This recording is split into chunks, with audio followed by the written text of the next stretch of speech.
বাংলাদেশ সেনাবাহিনীর প্রধান ওয়াকারুজ্জামান সম্প্রতি আর্মি ইন্টারন্যাশনাল ইসলামিক ইনস্টিটিউটের উদ্বোধন করেছেন এবং সেই উদ্বোধনী অনুষ্ঠানে বাংলাদেশের মুসলমানদের কার ইমান আকিদা ঠিক আছে, কার নেই, কোথায় কোথায় বেদাত ছেপে গেছে, ছেয়ে গেছে, সে সকল ফতোয়া দিয়ে বেড়ালেন।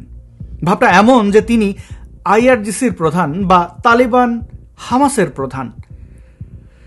সম্প্রতি তিনি হজ করে এসে স্বরূপে ফিরেছেন। স্বরূপ বলতে তার গোফের প্যাটার্ন দেখুন, দাড়ির প্যাটার্ন দেখেন, এবং অন্যান্য জামাত শিবির রাজাকারদের দাড়ি গোফের প্যাটার্নগুলো মিলান। আমি নিজে কিছু বলছি না, সে যে জামাত শিবির রাজাকারের সমর্থক বা গুপ্ত মিলিটারি প্রধান ছিল এ দাবি আমি করব না, কারণ গুপ্ত যখন প্রকাশ্যে না আসবে ততক্ষণ তো আমরা বলতে পারি না যে তার রাজনৈতিক আদর্শ কী ছিল। যেমন সার্জিস, হাসনাত বা এই সাদেক কায়েম থেকে শুরু করে জামাত শিবিরের এখন যাদেরকে মুখপাত্র দেখছেন, এরা তো একটা সময় সবাই ছাত্রলীগ ছিল, আওয়ামী লীগ ছিল, তাই না? তো গুপ্ত থাকা অবস্থায় তাদেরকে আপনি কিভাবে আইডেন্টিফাই করবেন? এই ওয়াকারুজ্জামান কেন সেনাপ্রধান হলেন, কিভাবে হলেন আমরা জানি না, কার সুপারিশে? তিনি শেখ হাসিনার আত্মীয় ছিলেন, তার বোন শেখ রেহানা সুপারিশ করেছেন কিনা সেই বিতর্কে যাচ্ছি না। বঙ্গবন্ধু শেখ মুজিবুর রহমানের হত্যার পেছনে অন্যতম কুশীলব খন্দকার মোস্তাকের কি যেন সম্পর্ক ছিল? রসিকতার ছলে শালা বলে ডাকতেন না বঙ্গবন্ধু শেখ মুজিবুর রহমান? স্বাধীনতা পরবর্তী বাংলাদেশের যে রাষ্ট্র গঠন হয়, মন্ত্রিসভা গঠন হয়, সেখানে এই খন্দকার মোস্তাক মন্ত্রী ছিল না? যাই হোক, পরিবারতন্ত্র আজকে বাংলাদেশটার কি করে দিয়েছে। ওয়াকারুজ্জামান কিভাবে জুলাই সন্ত্রাসীদের প্রশ্রয় দিয়েছিল, হাসনাত সার্জিসদের কিভাবে ক্যান্টনমেন্ট থেকে ঘোষণা দেওয়া হয়েছিল, নির্দেশনা দেওয়া হয়েছিল, তা নিশ্চয়ই আমরা জানি। একটা ছোট্ট ভিডিও ফুটেজ দেখাই, জুলাই ষড়যন্ত্রের মূল হোতা কে বা কোথা থেকে আপনারা বুঝে যাবেন।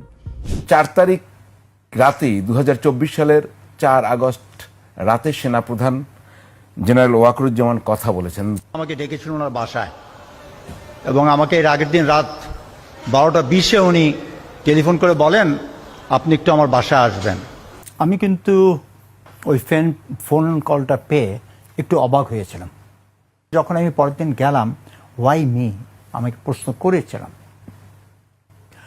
উনি তখন বললেন যে দেখেন, যে আমার জানা মতে আপনি একটা পলিটিক্যাল পার্টির সাথে আপনার সাক্ষ্য আছে এবং আপনার অনেক পলিটিক্যাল লিডার সাথে আপনার একটা মোটামুটি একটা ভালো সম্পর্ক আছে। যেহেতু আপনার সাথে সবার সম্পর্ক আছে, তাই আমি আপনাকে এই কাজটা, এই দায়িত্বটা দিতে চাই। কি বললেন আপনাকে general Waker? He was very clear একটা জিনিস, আমি যাওয়া মাত্রই উনি যে কথাগুলো বলেছেন যে দেখেন, আমি এই রক্তপাত আর চাই না, আমি ক্ষমতাও চাই না, আমি একটা এটা নিষ্পৃত হোক, এটা কামস টু অ্যান এন্ড, এটি আমার লক্ষ্য, এবং আমি আপনাকে এই দায়িত্বটা দিতে চাই। কি দায়িত্ব দিতে চাই? দায়িত্বটা দিলেন, আপনি যেহেতু আপনার সাক্ষ্য আছে বিভিন্ন পলিটিক্যালের সাথে, আপনি সবাইকে আলোচনা করেন তাদেরকে, আমি তাদের সাথে অ্যাজ আর্লি অ্যাজ পসিবল আমি তাদের সাথে মিট করতে চাই, দেখা করতে চাই, এবং তাদের সাথে আলোচনার মাধ্যমে আমি এই আজকের এই ঘটনাটা ইতি টানতে চাই। 5 তারিখ সকালের কথা, সকালের কথা। সেই দিন যে উনি যখন আমাকে বললেন এই কথাটা, আমি তখনই আজ করতে পেরেছি something very radical is going to happen this. 1:45 হবে জি, যখন উনি বললেন, আমি এইমাত্র খবর পেয়েছি আমাদের প্রধানমন্ত্রী দেশ ছেড়ে চলে গেছে। কি বুঝলেন? তো এই ওয়াকারুজ্জামান যে কি কি করেছে তা এখন যেমন আমরা জানি, ভবিষ্যতে আরও অনেক প্রমাণ আসবে, কনক্রিট প্রমাণ আপনারা পাবেন। এমন সে জামাত শিবিরের সাথে সংশ্লিষ্ট ছিল কিনা তাও আপনারা জানবেন।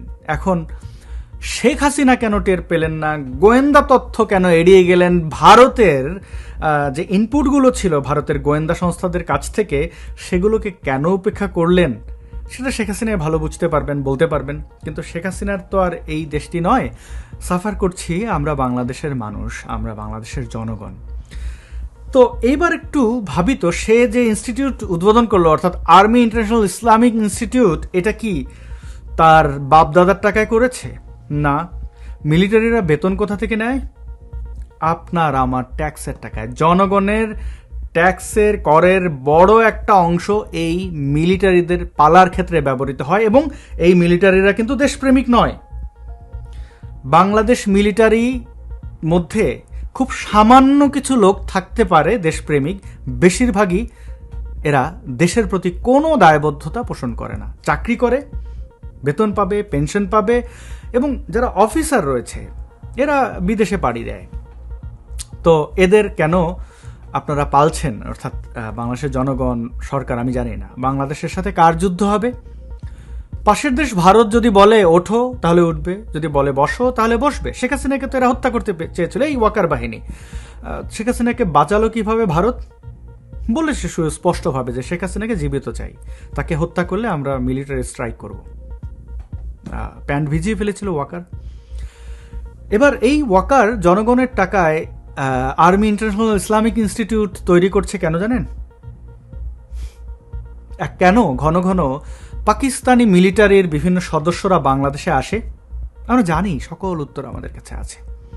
কেন সেনাবাহিনীর বিভিন্ন ট্রেনিংয়ে তারা যদি কচু খেতেও যায় একত্রে, নারায়ে তাকবীর আল্লাহু আকবার স্লোগান দেয়?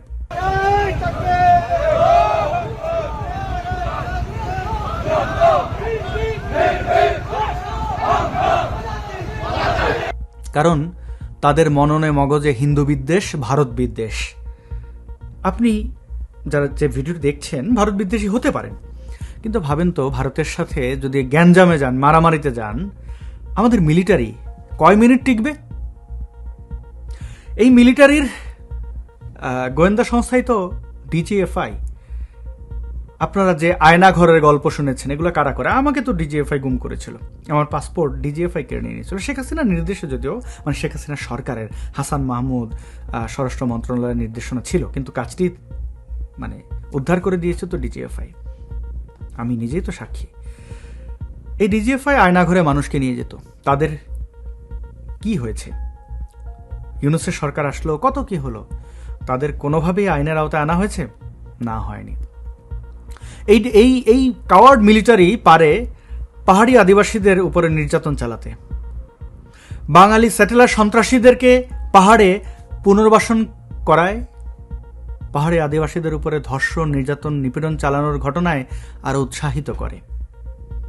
এরা বসে বসে খায় এবং দেশের 12টা বাজায়। বাংলাদেশে মিলিটারি কোনো দরকার নেই।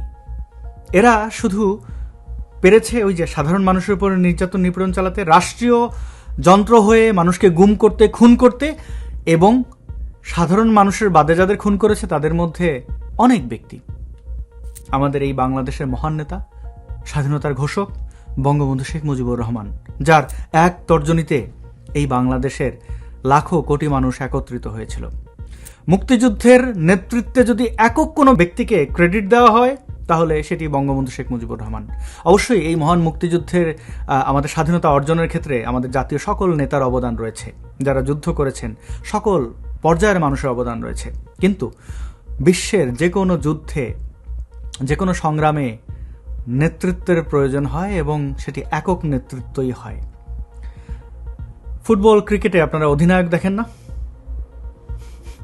যে কোনো যুদ্ধে প্রধান ব্যক্তি থাকে, যার নির্দেশে, যার রণকৌশলে দেশ স্বাধীন হয়।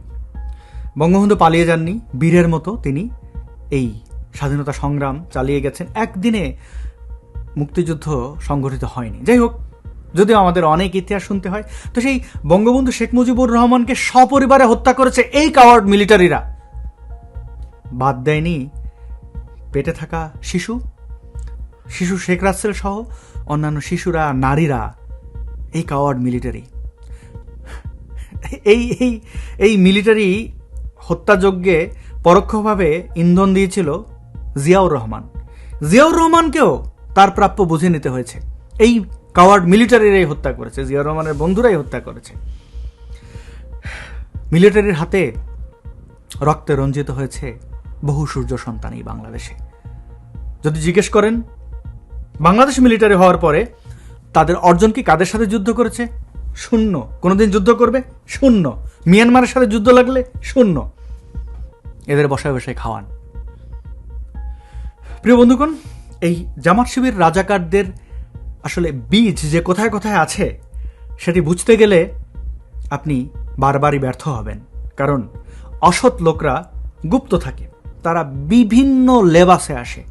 ওয়াকারুজ্জামান এখন তার লেবাসে এসেছে, আগে ক্লিন শেভ ছিল, কিন্তু 5 আগস্টে সে কি বলেছিল? আমিরে জামায়াত, প্রথম জামাতের এই চুম্মা আমিরের নাম নিয়েছিল। সেই থেকেই আমাদের বোঝা হয়ে গেছে।